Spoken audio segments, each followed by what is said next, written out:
दर्शक हो, नमस्कार. वेधकमध्ये स्वागत आहे. मी प्रशांत आराध्य. एक ताजी घडामोड अशी आहे, की राज्यातील महायुती सरकारचा त्यातल्या त्यात मुख्यमंत्री देवेंद्र फडणवीस यांचा महत्वाकांक्षी प्रकल्प असणारा पवनार ते पत्रादेवी म्हणजे नागपूर टू गोवा या शक्तिपीठ महामार्गाचं रेखांकन आता बदलण्याचा निर्णय हा मुख्यमंत्र्यांनी नागपूरच्या अधिवेशनामध्ये जाहीर केला होता आणि त्या दृष्टीने आता काम सुरू झालेलं आहे.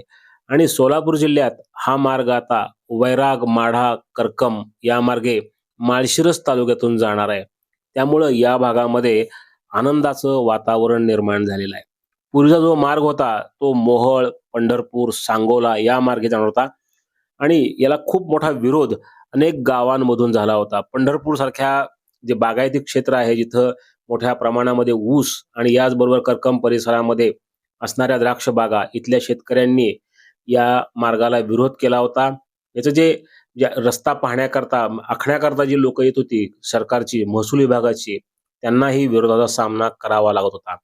यामुळं शेवटी शासनानं शक्तिपीठ महामार्गाचं रेखांकन बदलण्याचा निर्णय घेतला आणि आता हे नवीन जो मार्ग सोलापूर जिल्ह्यातून जातो आहे, तो म्हणजे वैरागवरून माढा आणि पुढं हा मार्ग विविध गावांमधून जाणार आहे. यामध्ये प्रामुख्यानं तुळजापूर, वैराग, माढा, अरण, करकम मार्गे शिखर शिंगणापूर, मान, खटाव त्याचबरोबर ज्योतिबा या मार्गे हा मार्ग पुढं जाणार आहे गोव्याकडं आणि आता या मार्गाचं रेखांकन करण्याचं काम सुरू झालेलं आहे. पूर्वीचा जो तो हायवे होता, जो शक्तिपीठ महामार्ग होता, तो मोहोळ, पंढरपूर, सांगोल्यातून आटपाडी तालुक्यात निघत होता. मात्र आता जो नवीन जो रेखांकन सुरू होत आहे त्याच्यामध्ये सांगली जिल्ह्यात 90% हे आहे रस्ता जाणार होता त्यावर फुली मारण्यात आली आहे आणि नवा रोड जो आहे तो वैराग, माढ्याहून पंढरपूरच्या करकम, माळशिरस तालुक्यामध्ये वळण्यात आलेला आहे. वेळापूर, पिलीव परिसरातून शिखर शिंगणापूरकडून मायणीकडे हा रस्ता निघेल असं दिसतंय.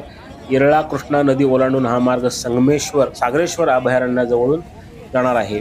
त्यामुळं सध्या माढा आणि पंढरपूर भागात जो करकम परिसरामधला जो भाग आहे तिथं मात्र आता आनंदाचं वातावरण पसरलेलं आहे. याचं कारण म्हणजे माढा तालुका हा जो त्याचा दुष्काळी पट्टा आहे तिथूनच हा मार्ग जातोय आणि याचबरोबर तिथं ज्या माढा, मोडणीम, पेंढापूर, पिलीव इथल्या ज्या औद्योगिक वसाहती आहेत हा दुष्काळी पट्टा आहे. इथल्या औद्योगिक वसाहती जवळून हा रस्ता जात असल्यामुळं तिथल्या उद्योगाला सुद्धा चालना मिळणार आहे.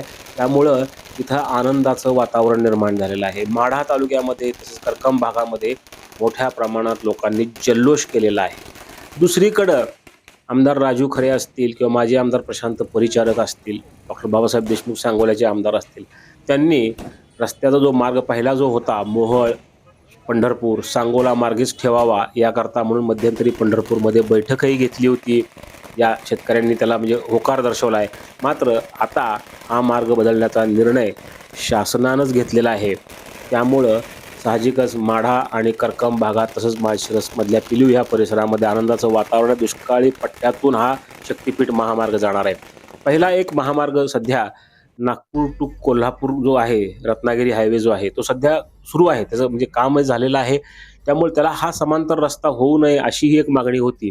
त्यामुळं याचं रेखांकन बदलण्यात आलेलं आहे आणि आता हा मार्ग वैराग, माढा, करकम मार्गे माळशिरस तालुक्यातून जाणार आहे आणि ह्याचा आनंदोत्सव माढा भागामध्ये आमदार अभिजित पाटील यांच्या समर्थकांनी तसाच शेतकऱ्यांनी मोठ्या प्रमाणात जल्लोष केला, फटाक्यांची आतषबाजी केली आणि या महामार्ग वैराग, माढा, करकम भागातून नेल्यामुळं मुख्यमंत्री तसेच पालकमंत्री जयकुमार गोरे, आमदार अभिजित पाटील यांचं अभिनंदन करण्यात आलेलं आहे.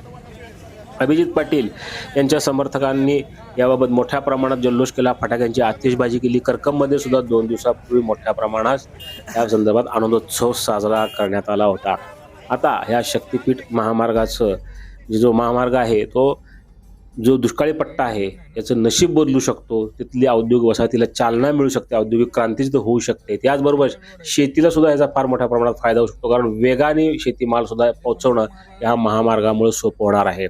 मुख्यमंत्री देवेंद्र फडणवीस यांनी नागपूरच्या अधिवेशनात सांगितलं होतं की 2026 मध्ये कोणत्याही परिस्थितीमध्ये शक्तिपीठ महामार्गाचं काम सुरू करायचं आहे आणि ज्या भागामध्ये विरोध आहे तिथून हा रस्ता काढून अन्य मार्गाने वळवण्याचं सुद्धा त्यांनी त्याच्या अधिवेशनामध्ये जाहीर केलं होतं. त्यानुसार आता या महामार्गाच्या मार्गात बदल केलेला आहे आणि या संदर्भामध्ये माढ्यामध्ये मोठ्या प्रमाणात आजही जल्लोष करण्यात आलेला आहे. आज आम्हाला माडेकर म्हणून फार असा आनंद झालेला. आम्ही पेढे वाटून त्याचं स्वागत केलंय, फटाका वाजून त्याचं स्वागत केलंय. खरं तर प्रथमतः मी माननीय मुख्यमंत्री साहेब, माननीय गोरे साहेब पालकमंत्री आमच्या जिल्ह्याचे, तसेच दमदार आमदार लोक अभिजितआबा पाटील यांचं मी प्रथमतः स्वागत करतो माडेकरांच्या वतीनं. कारण या महाराष्ट्र राज्याचा महत्वाकांक्षी प्रकल्प हा शक्तीपीठ मार्ग हा या माडा किंवा छत्रपती शिवाजी महाराजांचे जे कुळदैवत आहेत त्या कुळदैवत जोडणारा शक्तीपीठ मार्ग आहे. आणि हा मार्ग जाणारे मार्ग असे आहेत की त्या ठिकाणी सावतामाळे असतील, संत सावतामाळे असतील, नीरा नरसिंगपूर असेल, शिंगणापूर असेल, ज्योतिबा असेल, बाळूमामाचं आदमापूर असेल, असे सर्व देवस्थाने जोडणारा आणि लोकांच्या मनातला हा प्रकल्प आहे. आणि तो अशा भागातून जातोय की जो भाग म्हणजे अविकसित भाग आहे आणि तो विकसित भाग होणार आहे. यामुळे या भागाचा निश्चित विकास होणार आहे. आम्ही माडेकर खूप दिवसापासून असा आमच्या भागातून रस्ता जाण्याची खूप अशी आम्ही आतुरतेने वाट पाहत होतो. परंतु या माढा तालुक्याचे आमदार अभिजित पाटील साहेब यांनी यांच्या विशेष प्रयत्नातून मुख्यमंत्री साहेबांना ह्या गोष्टी पटवून देण्यामध्ये ते यशस्वी झाले आणि आमच्या भागातून हा महामार्ग जातोय. त्याच्यामुळे आमचं शहर निश्चितच पुढच्या काळामध्ये त्याला कनेक्टिव्हिटी मिळाल्यामुळे सुधरेल असं आम्हाला आणि रोजगार मिळू शकतो या लोकांना. या ठिकाणी MIDC सारखे प्रकल्प देखील रस्ता आल्यामुळे उभा राहू शकतात. आणि असे दमदार आमदार आम्हाला आता माढा तालुक्याला मिळाल्यामुळे आमच्या इथली जनता खूप अशी समाधानी आणि सुखी आहे. कुठं तर एकीकडे ही मंजुरी मिळाली नव्या मार्गाला, मात्र दुसरीकडे पंढरपूरमध्ये 3 लोकप्रतिनिधींनी एकत्र येऊन विरोध दर्शवलाय, जुन्याच महामार्गाचा अट्टहास केलाय. कसं पाहताय? त्यांच्या दबावाला कुठं शासन स्तरावरून फेरबदल होईल असं वाटतं?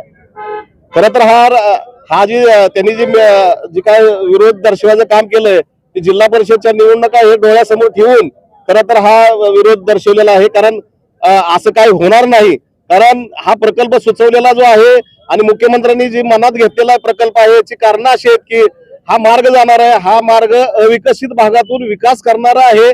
त्याच्यामुळं ज्या बाजूनी एक हायवे ऑलरेडी जातोय आणि त्या हायवेला पॅरलल हायवे नेण्यापेक्षा आणि मुळातच त्या हायवेला देखील वाहतूक सध्या कमी आहे आणि त्याच बाजूने अजून एखादा हायवे जाणं त्यातून काही निष्पन्न होणार नाही. परंतु ह्या हायवेचं ज्यावेळेला अविकसित भागातून गेल्यामुळं ह्या भागातील जनतेचा निश्चितपणे विकास होणार आहे. या तालुक्याचे कर्तृत्ववान आमदार अभिजितआबा पाटील यांच्या प्रयत्नातून मुख्यमंत्री साहेबांनी नागपूर ते गोवा हा शक्तीपीठ महामार्ग माड्याजवळून नेण्याचा जो निर्णय घेतला तो माडेकर म्हणून मला अतिशय त्याचा आनंद झाला. या परिसरामध्ये विकासाची फार मोठी भूक आहे आणि ती भूक कशी भागेल याच्यासाठी अभिजितआबा पाटील अतिशय प्रयत्नशील आहेत. त्यातला एक भाग म्हणून आज दळणवळणाचा एक फार मोठं साधन या ठिकाणी निर्माण झालेलं आहे. मी या ठिकाणी असं म्हणू शकेल की विकासाची पहाट माढा परिसरामध्ये उगवलेली दिसेल आणि या महामार्गानं शेतकरीच काय, व्यापारी असतील, कारखानदार असतील, यांना अतिशय चांगल्या पद्धतीची सेवा या महामार्गामुळे मिळेल. पश्चिम महाराष्ट्रामधल्या अनेक तीर्थक्षेत्राला जोडणारा हा महामार्ग आहे. आता काल परवा आम्हाला एक बातमी ऐकायला मिळाली की पंढरपूर तालुक्यामधून, सांगोल्यामधून या महामार्गाला विरोध होतोय. माढा भागातून नेण्यासाठी त्यांचा विरोध आहे. परंतु आता याच ठिकाणी सांगितलं गेलं की अनेक तीर्थक्षेत्र जोडलीत. आता त्या तीर्थक्षेत्रामधून जाणारा हा महामार्ग वाचवायचं काम त्या तीर्थक्षेत्रातल्या देवांचं काम आहे, ते बघून घेतील. त्यामुळे कुठल्याही अडचण या महामार्गाला येणार नाही. मुख्यमंत्री साहेब त्या पद्धतीनं खंबीर आहेत. त्यांनी घेतलेला निर्णय ते कधीही बदलत नाहीत. मला खात्री आहे की भविष्यामध्ये अजून या ठिकाणी अभिजित आबांच्या नेतृत्वाखाली माड्याचा विकास झाल्याशिवाय राहणार नाही.